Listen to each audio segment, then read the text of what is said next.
Next है विद्युत चुंबक क्या है। अभी हमने जो देखी लोहे से बना रहे हैं, कहीं किसी चीज़ से बना रहे हैं। अभी विद्युत चुंबक क्या होती है, तो विद्युत चुंबक बनाने के लिए नर्म लोहे की छड़, सबसे पहले हमने ये छड़ ले ली एक नर्म लोहे की,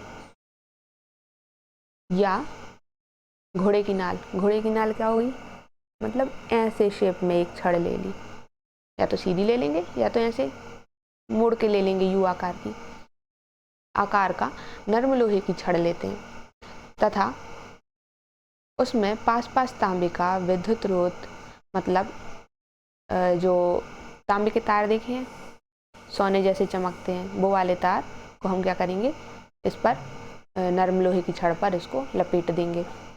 तब तार में किसी दिष्ट धारा स्रोत से विद्युत धारा प्रवाहित करते हैं। अब हमने क्या करा, यहाँ बैटरी लगा दी। अब बैटरी लगा के ये जो ऐसा बना रहता है, ये होती है चटकनी। जो चटकनी देखिए घर में, ये वही है, इसको हम की बोलते हैं, की कहेंगे या फिर हम इसको कुंजी कहेंगे हिंदी में।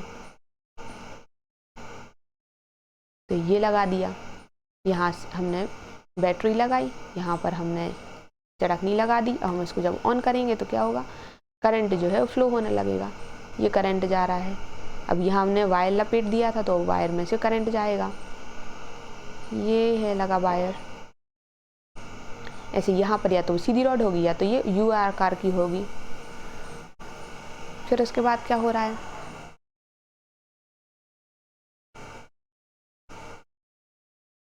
तो किसी सिरे से देखने पर यदि धारा की दिशा वामावर्त हो, मतलब लेफ्ट साइड जा रही है, वामावर्त है, तो वह सिरा एन ध्रुव की भांति कार्य करता है।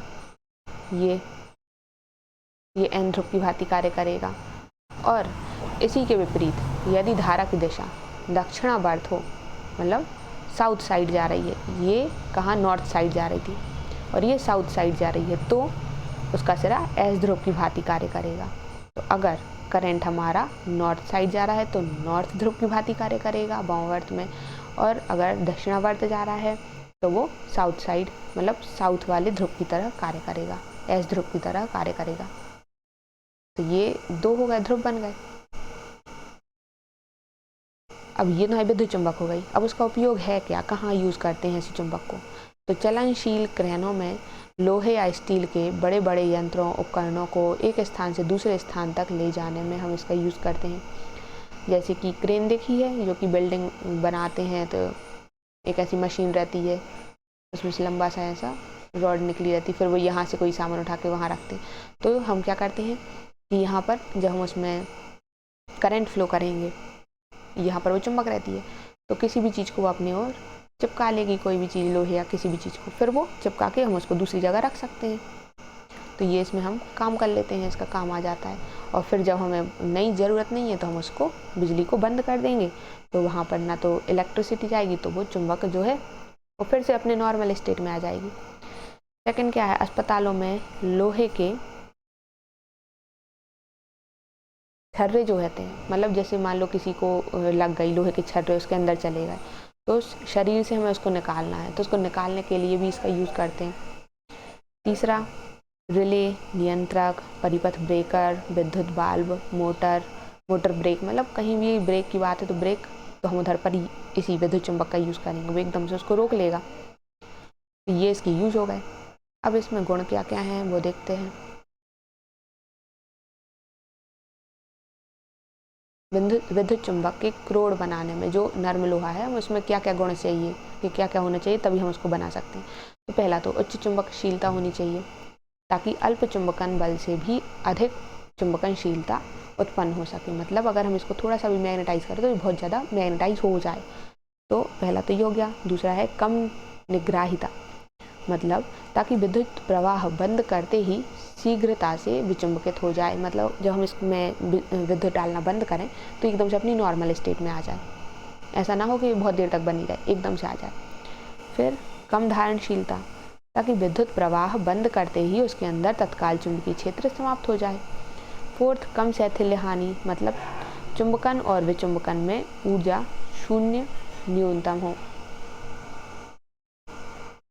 मतलब कोई हानि ना हो ऊर्जा का।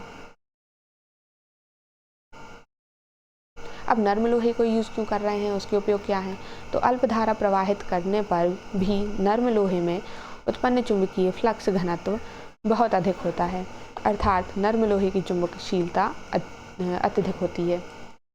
सेकंड, नर्म लोहे की निग्राहिता कम होती है, यह शीघ्रता से विचुंबकित हो जाता है। अभी हमने देखा विचुंबकित हो गया। नर्म लोहे की चुंबकीय प्रवृत्ति जो है काई जो है वो अधिक होती है, तो इसे आसानी से चुंबकित किया जा सकता है।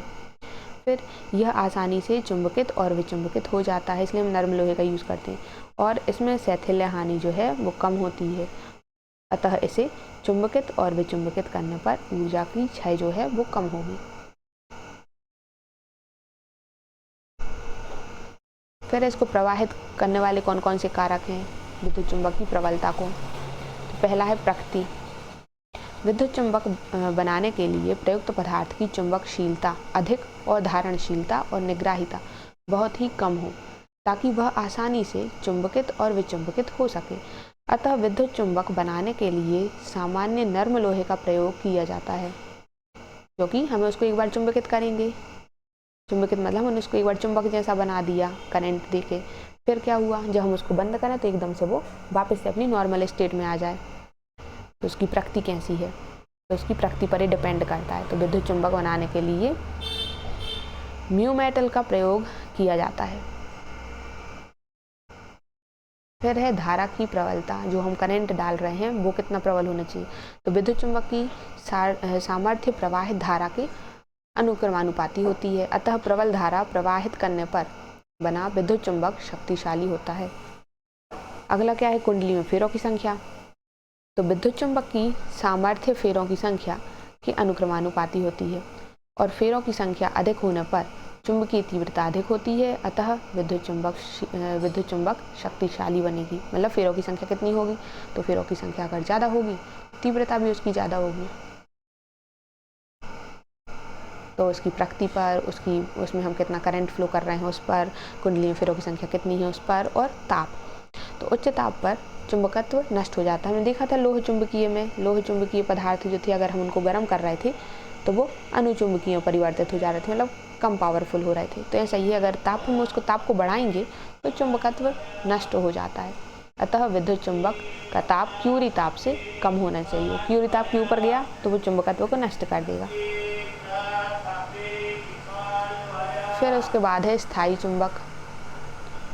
स्थायी चुंबक उस चुंबक को कहते हैं जो कमरे के ताप पर अपने लोह चुंबकीय गुण को दीर्घ काल के लिए बनाए रखता है। कमरे के ताप पर जितना भी टेम्परेचर है उतने पर भी ये बनाए रखे, तो ये कहलाती है हमारी स्थायी चुंबक। जो हमने चुंबकें देखी हैं ब्लैक कलर की, वो होती हैं स्थायी चुंबक। तो स्थायी चुंबक बनाने के लिए प्रयुक्त पदार्थ में निम्न गुण होनी चाहिए। कौन कौन सी? तो इसकी चुंबकशीलता अधिक होनी चाहिए, इसकी धारणशीलता अधिक हो, ताकि क्या हो, ये प्रबल चुंबकीय क्षेत्र उत्पन्न कर सके।